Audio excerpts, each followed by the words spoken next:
وقت پلٹتے دیر نہیں لگتی. آج تمہارا وقت چل رہا ہے تو کل میرا بھی آئے گا. ایسا نہیں ہے کہ صرف آپ کا وقت رہے گا.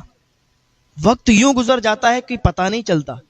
آج جو انسان طاقتور ہے، مالدار ہے، کل ہو سکتا ہے اس کا عہدہ ختم ہو جائے، کل ہو سکتا ہے اس کی طاقت ختم ہو جائے، اور کل ہو سکتا ہے کہ وہ غریب اور مسکین بن جائے. تو کسی کو بھی کسی پر ظلم نہ کریں، کسی کو نہ ستائیں، اللہ کی رضا پر راضی رہیں. ایسے ہی میں آپ کو بات بتاتا ہوں. ایک بہت غریب انسان تھا، اتنا غریب تھا کہ اپنے بیوی بچوں کو لے کر جنگل میں چلا گیا، جنگل میں رہنے لگا، گھر بھی بک گیا، اور اتنا غریبی یوں آئی. لیکن انسان کتنا بھی غریب ہو جائے، کتنے بھی تکلیفیں اس پر آ جائیں، لیکن کبھی بھی اللہ کو نہیں بھولنا چاہیے. اللہ کی رضا پر راضی رہنا چاہیے، اللہ کا شکر ادا کرتے رہنا چاہیے. اللہ کا شکر ادا کرنے سے نعمتیں بڑھتی ہیں، نعمتیں گھٹتی نہیں ہیں. آپ زیادہ سے زیادہ اللہ کا شکر ادا کرو. جنگل میں رہتا ہے، پتے کھاتا ہے، پورا پریوار، اس کے بیوی، اس کے بچے پتے کھا کر گزارا کرتے ہیں، لیکن اللہ کی رضا پر راضی ہیں، اللہ کا شکر ادا کرتے ہیں. مولا تو جس حال میں رکھ رہا ہے ہم راضی ہیں. ایک دن اس کی بیوی، جو کہ نیک بیوی تھی، کہنے لگی کہ میرے شوہر، ہم لوگ یہاں پتے کھاتے ہیں، گوشت تو بہت دن سے نہیں کھایا، سبزیاں بھی بہت دن سے نہیں کھائیں، پیسے ہی نہیں ہیں، کیا کھائیں گے؟ ہم لوگ اتنی غریبی میں زندگی گزار رہے ہیں، کیوں نہ آپ میری ایک صلاح لے لیں، میری بات مان جائیں اگر میں آپ کو کوئی صلاح دوں. شوہر نے کہا بتاؤ میری شریک حیات، کیا صلاح دینا چاہتی ہو، کیا بات کرنا چاہتی ہو، بتاؤ مجھے، جو تم کہو گی میں مانوں گا. اس نے کہا سنو، فلاں جگہ ایک شہر ہے، اس میں ایک بہت بڑا مالدار رہتا ہے، بہت بڑا آدمی رہتا ہے. اگر آپ میری بات مانیں تو اس کے پاس چلے جائیں. اس کے پاس جانے کے بعد اس سے کہیں کہ کچھ ہماری مدد کر دے. ہو سکتا ہے وہ ہماری مدد کر دے، کیونکہ جو امیر ہوا کرتے ہیں تو ان کے لیے تھوڑے بہت پیسے ماننے نہیں رکھتے. اب وہ غریبوں کی بہت مدد کیا کرتے ہیں. تو میں نے سنا ہے کہ فلاں شہر میں وہ ایک بہت مالدار رہتا ہے، وہ لوگوں کی مدد بھی کرتا ہے، ہو سکتا ہے آپ کی مدد کر دے. تو اس کے شوہر نے کہا میری شریک حیات ایک بات بتائیں. کہا بتاؤ. کہ یہ مالداروں کے چوچلے بڑے عجیب ہوتے ہیں، زیادہ بہتر رہے گا کہ ہم اس کے پاس نہ جائیں. ہم جائیں گے، اگر اس نے منع کر دیا تو اچھا نہیں لگے گا. اس نے کہا آپ جا کر تو دیکھو. کہا اگر وہ اتنا ہی مالدار ہے جو سب کی مدد کرتا ہے، اگر اتنا ہی مالدار ہے تو پھر ہم غریب کیوں ہیں؟ اگر وہ اتنا مالدار ہے تو زکوٰۃ نکالتا، صدقات عطا کرتا، فطرے وغیرہ دیتا ہم لوگوں کو. ہم غریب ہیں، ہماری ایسے ہی مدد کرتا اگر وہ اتنا ہی مالدار ہے، اتنا ہی دل والا ہے. اس کی بیوی نے کہا میرے شوہر آپ اتنا مت سوچیے، آپ اس کے دروازے پر جائیں گے تب تو نہ آپ کو دے گا، یا ایسے ہی آ کے دے گا، آپ بحث مت کیجیے، جائیے. بیوی کی یہ بات سنی، کہا ٹھیک ہے تمہاری مرضی ہے تو میں جاتا ہوں. ٹھیک ہے تم نے کہہ دیا تو میں جا رہا ہوں، لیکن میں اپنی مرضی سے نہیں جا رہا. مجھے تو بڑا عجیب لگ رہا ہے اس کے سامنے سوال کرتے ہوئے، اس سے مانگتے ہوئے. نے کہا میرے شوہر، میرے سرتاج، آپ جائیے تو صحیح، اس سے مانگیے تو صحیح، وہ ہو سکتا ہے دے دے، اور ہم یہاں پتے کھا کر گزارا کرتے ہیں.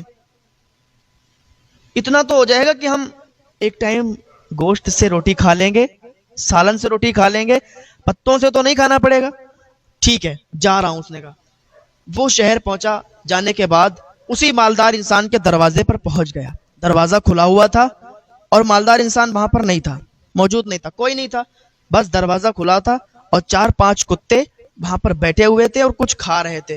اس نے دور سے دیکھا یہ کیا چیز کھا رہے ہیں کتے. جیسے ہی آگے بڑھا تو اس نے دیکھا کہ گوشت کے ٹکڑے پڑے ہوئے تھے، پکا ہوا گوشت تھا، گوشت کے ٹکڑے پکے ہوئے اور وہاں پر پڑے تھے، اور کتے وہاں پر نوچ نوچ کر کھا رہے تھے. کافی گوشت کتوں کے سامنے پڑا تھا.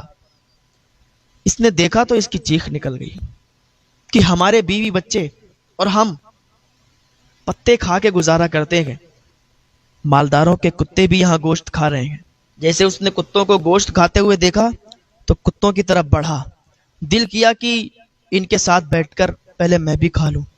سوچنے لگا یہ کتوں کے پاس جاؤں گا، یہ تو چیر پھاڑ دیں گے، کیونکہ ابھی ان کے سامنے گوشت پڑا ہوا ہے. اور کتے کی یہ فطرت ہوتی ہے، کتا حسد کرنے والا ہوتا ہے. کتے کی یہ فطرت ہوتی ہے کہ کتے کو اگر گوشت مل گیا، کتے کی کوئی چیز مل گئی اور وہ کھانے لگا تو اس میں کسی دوسرے کو پھر شریک نہیں کرتا ہے، اکیلے ہی کھاتا ہے۔ تو بڑا ڈر بھی لگ رہا تھا، لیکن بھوک بھی بہت تیزی کے ساتھ لگی تھی، اور بہت دن ہو گئے تھے اس نے گوشت کھایا بھی نہیں تھا۔ تو جب گوشت دیکھا تو منہ میں پانی آ گیا۔ اس نے کہا چلو اپنا جو کام ہے، جو ہم جس کام سے آئے یہ بعد میں دیکھیں گے، پہلے تو کھانا کھا لیتے ہیں۔ 4-5 کتے بہت ہٹے کٹے اور گوشت میں لگے ہوئے تھے، گوشت نوچ نوچ کر کھا رہے تھے، اپنا پیٹ بھر رہے تھے، بہت زیادہ گوشت پڑا تھا۔ اس سے رہا نہیں گیا، اس نے کہا چلو ایک ہی کام ہوگا، یہ تو کتے مجھے مار دیں گے، یہ تو مجھے کھانا کھانے کے لیے جگہ دے دیں گے، یہ تو مجھے کھا لینے دیں گے۔ تو کیا کیا، کتوں کی طرف بڑھ گیا۔ تو جیسے ہی کتوں کی طرف بڑھا تو کتے بھی دور ہٹ گئے۔ اللہ جس سے راضی ہوتا ہے نا، راستے بناتا جاتا ہے اس کے لیے۔ جیسے ہی گوشت کی طرف یہ بڑھا، جو 4-5 کتے تھے دور جا کے بیٹھ گئے۔ اب یہ وہاں پر بیٹھ کے اور گوشت کھانے لگا۔ کیا دور تھا اس کا، اور سوچ سوچ کے بڑا عجیب بھی لگ رہا تھا اسے کہ دیکھو تو صحیح، آج میں کتوں کے ساتھ بیٹھ کر کھانا کھا رہا ہوں، کتوں کے ساتھ بیٹھ کر کھانا کھا رہا ہوں، اور یہ مالدار عیش و عشرت کی زندگی گزار رہے ہیں، ان کے کتے بھی اچھا کھانا کھا رہے ہیں، ہمارے بچے پتوں سے گزارا کر رہے ہیں۔ غریب انسان یہی سب سوچ کر تو اسے لگتا ہے یار یہ سب مالدار ہیں، کتنی اچھی عیش و عشرت کی زندگی گزار رہے ہیں، ہم کیسی زندگی گزار رہے ہیں۔ تو لیکن اللہ پر بھروسہ رکھیں، آپ یقین کو ہٹنے نہ دیں، اللہ آپ کی مدد کرے گا، اللہ آپ کے ساتھ ہے نا، آپ کا کوئی کچھ نہیں بگاڑ سکتا، آپ کو کوئی کچھ نہیں کر سکتا۔ اگر آپ یقین اللہ پر کرتے ہیں تو پھر اللہ آپ کا ساتھ دے گا۔ کتوں کے ساتھ بیٹھ کر کھانا کھا رہا تھا، اتنی دیر میں کیا دیکھتا ہے کہ وہی مالک، وہی مالدار انسان سے نکل کر آ رہا تھا۔ اس نے جیسے ہی دیکھا کہ کتوں کے پاس بیٹھ کر یہ انسان کھانا کھا رہا ہے، اس نے دیکھا بھاگتا ہوا آیا، کان پکڑ کر اٹھایا، ایک تماچا مارا، کہا جاہل تجھے شرم نہیں آئی؟ تو کتوں کے پاس بیٹھ کر کھانا کھا رہا ہے، میرے کتوں کا حق مار رہا ہے؟ میں نے کتوں کے لیے کھانا ڈالا تھا، تو جیسے غریب کے لیے میں نے کھانا نہیں ڈالا تھا، میں نے کتے کے لیے کھانا ڈالا تھا، یہ کتوں کا کھانا ہے، یہ تیرا نہیں ہے، تو کتوں کا حق مار رہا ہے، تو نے کتوں کا حق مارا ہے، تیری ہمت کیسے ہوئی تو نے کتوں کا کھانا کھایا، تیری ہمت کیسے ہوئی تو نے کتوں کا حق مارا، چل اب تو قاضی کے پاس چل۔ قاضی کے پاس لے گیا، وہ ڈر گیا، اس کی سانسیں بند گئی کہ میں تو کتے کے ساتھ ہی بیٹھ کر کھانا کھا رہا تھا، اتنا بڑا میں نے کیا جرم کر دیا جو مجھے اس نے مارا بھی اور قاضی کے پاس لے جا رہا ہے۔ سانسیں تھم گئی، بیوی بچوں کی یاد آنے لگی کہ ہم تو اپنی فریاد لے کر اس کے پاس آئے تھے، یہ معاملہ الٹا کیسے ہو گیا، میں نے کوئی اتنا بڑا جرم نہیں کیا، غریب ہوں یار، میں نے کیا جرم کیا، صرف کتوں کے پاس بیٹھ کر کھانا کھا لیا اور اتنا بڑا جرم ہو گیا، اور سزا بھی ملے گی۔ قاضی کے پاس جا رہا تھا، کٹگرے میں کھڑا کر دیا گیا، اور قاضی بھی کوئی عام قاضی نہیں تھے، وہ اس دور کے اللہ کے نبی تھے۔ جیسے ہی کٹگرے میں کھڑا کیا اس کو، حضرت جبریل علیہ السلام آ گئے۔ حضرت جبریل علیہ السلام نے ان اللہ کے نبی کو کچھ بتایا، پیغام سنایا، چلے گئے۔ ادھر اس مالدار انسان نے یہ اپیل کی کہ اس انسان کو سخت سے سخت سزا دی جائے، اس نے میرے کتوں کا حق مارا ہے، میرے کتوں کا کھانا بیٹھ کر اس نے کھایا ہے میرے یہاں پہ، اس کو زیادہ سے زیادہ سزا دی جائے۔ جب قاضی نے یہ سنا، ٹھیک ہے تمہاری بات ہم نے سن لی، کل فلاں فلاں جگہ پر جمع ہو جانا، فیصلہ کل ہی کیا جائے گا۔ اس نے کہا ٹھیک ہے۔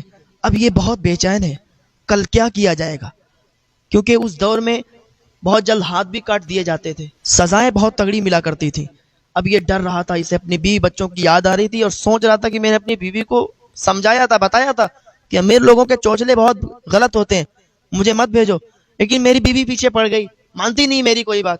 لیکن بس یقین تو اللہ پر تھا، پکا یقین تھا، پختہ یقین تھا کہ اللہ جو بھی کرے گا بہتر کرے گا، ہم تو اللہ کی رضا پر راضی ہیں۔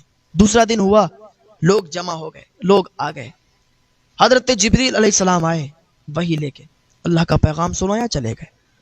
وہ اللہ کے نبی نے حکم دیا، اب بتاؤ کیا معاملہ ہے؟ تو مالدار انسان بولا کہ بات یہ ہے کہ یہ شخص میرے کتوں کا حق اس نے مارا ہے، میرے کتوں کا کھانا اس نے کھایا ہے، تو ہم چاہتے ہیں اسے سخت سے سخت سزا دی جائے تاکہ آئندہ کبھی یہ جرم نہ کرے۔